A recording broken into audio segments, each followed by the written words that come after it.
Hello and welcome to Scrapping on the Fly. My name is Kristen and I am here with a Scraplift Crafternoon. And today is a super cool mixed media layout. And this is by Vic, which is, I'm going to show you the close-up. I think it's Forever Scrapping. And she did this layout for a Lottie Loves Paper UK challenge. And it is so cool. Lots of mixed media. There's some texture paste. I'm apologizing in advance for the noise in the background. Yep, Forever Scrapping. And that is her Instagram account. And I believe her YouTube account as well. And I'm just showing you that she did this for a Lottie Loves Paper challenge. So it's got this like tornado shape. And it is such a neat thing. So I do have this Distress texture paste by Tim Holtz. This is my very first time ever using texture paste, you all. I'm a little nervous. I'm excited. I also have this Distress Oxide, and that is picked raspberry. And then I have these Paper Studio flowers my friend Sarah bought me, and I was thinking I would use these Mondo Llama Alphas because they are very similar to the colors in the florals. But looking at her layout, she's got just like some big cursive fonts. So I decided that I was going to use this thicker, it's called Casey, and that's what I use for my title. And then this is the Buenos Dias, one of the stencils that comes, or well, it didn't come with anything. There's 3 stencils that come together. And so I put it down on the green paper so you could see what the pattern was. I'm going to use that for my texture paste. And this Spring Inks by Recollections. Look at those gorgeous papers, you all. I love them. So I just got this at Michael's not that long ago. And then here is the picture I'm in a scrapbook. This is me and my niece. And her picture is cut in a circle. And I'm not going to do that. I think that the way our heads are so close to the top, especially mine, that it would just look weird. So I've decided I'm just going to cut it into a 4x4 square and go with that. So, like I said, this is my very first time using this texture paste, so I am looking for probably some mistakes, maybe some redos. I don't know. I guess we'll see. So I've got my paper, my mixed media, my stencil, and my picture, and this awesome layout. So let's see how this goes. So I decided to use this green. Since I'm going to do a floral and everything, I thought the green would be a good background. Her background paper, it looks to be white. And I would have been fine with a white, but I really wanted to pull something from the paper pad. So, and I have created some more layouts out of that paper pad. This layout, you don't really get the full effect of how pretty those papers are because there's no other paper on here except for what I matte my picture in. So I watched a Tim Holtz demonstration, and he said you should be able to see the stencil outline through your texture paste, and that means that it's not too thick and that it will dry better. So I create this, and I'm wanting it to come down kind of in a diagonal.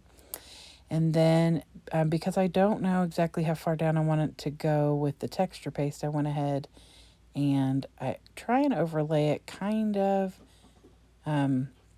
where it is not going to smush too much of what I've already done because it's obviously not dry. I literally just took it off. And I just continue putting the texture paste, and I'm just trying to be aware of where I'm putting it because I want it to have that tornado. It's not a triangle, really. It's more like a tornado, honestly, on her layout. So, and then I'm going to move it to the top, and I do love this stencil. I love stenciling. I'm not very good at it because I'm just recently done the stenciling. But I do enjoy working with stencils, and I really, really, really want to buy some of the Scrapping Reflection stencils because they're 12 by 12, and I think those would be easier to work with. So I get out the picked raspberry and the Distress Oxide. I spray it heavier at the top and then a little lighter towards the bottom. Then I open it and tap it out as well because I wanted a little bit of a different texture. And so then I'm done with that. And there it is. I put it down because it's still a little damp, but it does dry pretty quick. I figured something like that texture paste would take a while, but Tim Holtz said that it takes about 10 minutes to properly dry. So he's so smart. So then I thought I would, instead of doing some unmanageable and kind of crazy dots, I thought I would put a few out here like this. And then I realized when I start looking at it that because I put that cardboard down so that I would still get that tornado shape, that it's a straight line, and it just doesn't look right to me. So as I'm drying it, I'm looking at it and I'm thinking, I do not like how straight this looks, because it looks more like a triangle than like a watercolored, thing. So I take the picked raspberry, I take a paintbrush, and I just ink like this. Now, that looks crazy right there, you all, seriously. But I get my watercolor brush out, and I go over it all. Since this is a Distress Oxide, it will watercolor it and lighten it up some. And it makes it to where it's not a straight edge or anything. Gives it a little bit more random texture. It is a little crazy looking now, but in the end, I really love the way this turns out. And I love that you can see some of the green peeking through in different places. I'm trying to show you the texture in it, because you can see the green poking through in different places where I did not spray as heavily, and I like that. So then I get out my Delusion Shimmer Spray in Bubblegum Pink and just tap it. And I want that into the green and then a little bit into the pink and the texture, just so it has a little shine and shimmer. I love the shimmer sprays. They are super shiny. So, and they stay shiny. A lot of the other inks kind of fade and, sink into the paper, so they're not as bold. But those shimmer sprays are seriously bold and very bright. And I love that. So I cut my picture down to a 4x4. I saw a little bit of ink on my mat, so I wiped that away. Normally I would cut that kind of stuff out, you all. So I'm going to mat my picture, and I decided, since I'm going to use gold letters or words for the titles, I thought that having this little hint of gold on my paper, it's like a marbled paper, and it's got gold. That dark bit is gold. So I'm writing down the information from the back of the layout, and I will write that. I don't end up writing that on this layout while you all are watching, just because I want everything to dry before I tuck in a little date or write a little journal or anything like that. This is just my niece and I, and we are at a celebration at my cousin's house, and we had just gotten together because we hadn't really seen each other in a while. At least not the extended family. I see my sister and her family, my mom and stuff, on a pretty regular basis. So I decided to put my picture up on foam so that it would not disappear behind all these dimensional florals. And I also have pulled out a Dottie About Flare flare, which is right there at the top of my florals. And I'm going to make sure to put that on here. And I just start putting down the florals, and I have pink, green, blue, and purple. And originally I wasn't sure if I wanted to use too much pink since it's going to blend in. And then I thought, no, the layout that I'm scraplifting is actually a lot of tone on tone. And so it still stands out, and I love the way that it looks. So I put 3 of each, three big ones and 3 small ones in the top left corner. And then I follow suit and pretty much make the same little cluster down on the bottom right corner.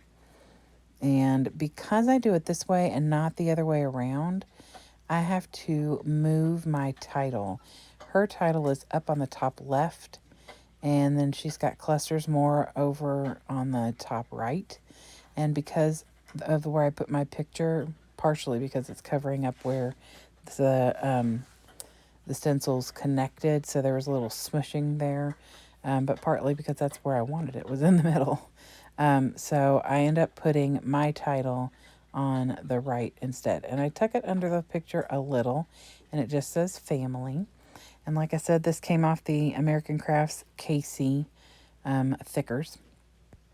And I do use the Nuvo Deluxe to get that down. And I put a little fun foam behind my flare and use some Nuvo to get that down. And that's what I'm using to adhere everything, is my Nuvo Deluxe adhesive, because it has not steered me wrong yet. And most of my scrappy friends who work in mixed media on a pretty regular basis seem to use Nuvo Deluxe or Tombow. So I know I've seen some other kinds, but I can't remember what they are. But I love the Nuvo. The bottle is a little easier for my hand. I have carpal tunnel, and the bottle is a little easier for me to squeeze over the Tombow. So that's really the biggest reason that I use it more than I do. I do have Tombow in my collection as well. My scrappy friend Anne Marie sent it to me, and she loves it, and I like the way it works, but the bottle and I are not always the best of friends. So the Casey thickers also had these leafy bits, which in all honesty is a big part of why I selected that set to use for my title. And I did add that love at the bottom, which is also from that same collection. But I wanted to use these, I wanted to have some kind of a leaf, but I really didn't want to stick a bunch of greenery leaves. The little bit of green that's already on there pretty much matches the paper I'm using, which is the other reason I really love the way that turns out. So I'm just going through and adding florals. I'm looking at her layout, and she's got like a couple clusters, small clusters over to the left and on the bottom. So I pull those out and I pulled a couple more of the flowers out and add a couple over there on the left of the picture and down towards the bottom of the tornado or the mixed media. And then decide she has like a little bracket or something at the top right of her mixed media. And I really didn't have anything like that. And I do test around a couple of things, and I just don't like the way they look. So I pull this flower, and this flower is off of the American Crafts thicker called Capture. And actually, I think they're like puffy stickers, not thickers. And on the same collection, there are like these brown, they're kind of like stars, almost like a plus sign, but really more like a star. And the bigger florals that I'm using have a brown center, and I thought I would go ahead and pull these little stars out and put them on the layout. And then after I start doing that, I realize there's some word phrases on here that are brown that are really, really cute. And one of them says favorite, one says beautiful. I can't remember the other one says. I'm not in front of my layout, you all. Normally, I always do my recordings right after I create. And that way, I don't forget as much, and I can look at the layout while I'm talking. But my husband and my son are watching a horror movie upstairs, and my husband is half deaf, and so it is loud. And unless you want to hear a bunch of screaming bad words and gasps from the other room in the background, I figured it was safer to come downstairs where I wouldn't hear them as much. So now you just get to hear my dog chewing on his bone in the background. So anyway, so I add those 3 brown word phrases in the top right, the over towards the side, and then the bottom. And then there's also some circle bits on her layout. And I love this little and or ampersand, because then it kind of makes the title family and love. And I like that. And then there was a rainbow on there, and I go ahead and tuck that in. I almost always put a rainbow on layouts with my niece. She is very vocal about how she feels about supporting the LGBTQ. I'm not going to get it all right. I'm not thinking straight today.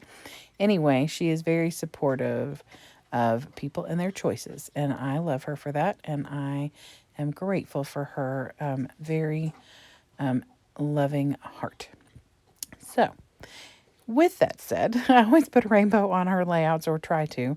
And so I thought, even though it doesn't really match and there's some navy blue in there that is just different from anything, I didn't care because it has a rainbow. And then that top circle that brings that cluster of 3 I put up there, and it's just got little florals all over it that match those two flowers I added from this collection. Y'all are getting all sorts of crazy information from me today. So then I add this little phrase at the top, and I can't remember what it says, but you all see a close-up at the end. Maybe you can catch that, and maybe you don't care. I don't know. Then I pull these Park Lane Pearl hearts out. And I was going to put pink hearts on here, but there are pearls in the middle of the little flowers. So now I'm bringing in that. So I feel like it was just meant to be. And I just scatter them pretty much in the pink. This little one I put over here next to the word family is in the green. And now I'm going to show you her awesome layout again. You need to check her out. Her layout is so cool, and she's got a really neat accent as well. But it is so neat. I found this. Nope, I did not found this. My friend Anna with Peacecraft Loved, who is linked below, as well as our friend Christine from Scrapping Harden or Christine Harden Scraps or Scrapbooking is linked below as well. And both of them are doing the same Scraplift. But Anna found this and she sent it to me and I was like, yes. Christine said that we're going to drag her into the mixed media world. Kicking and screaming probably. So anyway, so that says so inspired. And oh yes, all we have is now. That's what the one on the top says. Beautiful and a day in the life. So there we go. I love the way this turned out, you all. It is something totally outside of my comfort zone. My first time using the texture paste, and I am so happy with the outcome. See, there's that cute little rainbow. So here's my finished layout. Please go below and check out both Anna and Christine, as well as Vic with Forever Scrapping. Have a great day and happy scrapping.